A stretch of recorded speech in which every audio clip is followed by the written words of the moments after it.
Hello all, welcome to simple home chef. నేను మీ సౌజన్య.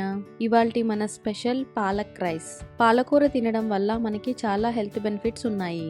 ఇది ఎవరైనా సరే ఈజీగా చేసుకునే 10 మినిట్స్ రెసిపీ. ఇది పర్ఫెక్ట్ లంచ్ బాక్స్ రెసిపీ. మరెందుకు ఆలస్యం, ఈ సింపుల్ టేస్టీ హెల్తీ రెసిపీ ఎలా చేయాలో తెలుసుకుందాం. Let's start. దీనికోసం ముందుగా ఒక మిక్సీ జార్ తీసుకొని అందులో 1 కప్పు పాలకూర ఆకులు, 4 పచ్చిమిర్చి, 2 వెల్లుల్లి రెబ్బలు, 1 ఇంచ్ అల్లం ముక్కలు, 1 కప్పు నీళ్లు పోసుకొని నేను చూపించిన విధంగా ఫైన్ గా గ్రైండ్ చేసుకోండి. ఇప్పుడు ఒక పాన్ పెట్టుకొని 2 టేబుల్ స్పూన్ల నూనె, 1 టేబుల్ స్పూన్ నెయ్యి వేసి అది వేడయ్యాక 2 బిర్యానీ ఆకులు, 3 యాలకులు, 5 లవంగాలు, 1 ఇంచు చెక్క, పొడవుగా కట్ చేసుకున్న ఉల్లిపాయలు వేసి ఫ్రై చేసుకోండి. అవి కొంచెం ఫ్రై అయ్యాక 10 నుంచి 15 జీడిపప్పు పలుకులు వేసి ఫ్రై చేసుకోండి.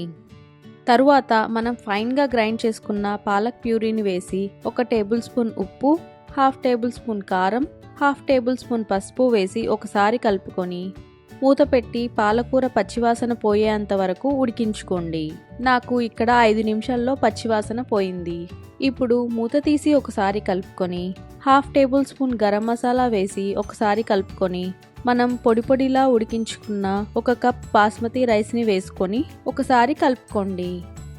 అంతే, ఎంతో టేస్టీగా ఉండే పాలక్ రైస్ ఇంట్లోనే రెడీ. చూడండి రైస్ ఎంత పొడిలాడుతూ ఉందో. ఇది మీరు ట్రై చేసి ఎలా వచ్చిందో నాకు కామెంట్స్లో షేర్ చేయండి. డీటెయిల్ రెసిపీ కోసం డిస్క్రిప్షన్ బాక్స్ చూడండి. Please like, share and subscribe for more recipes. Happy cooking.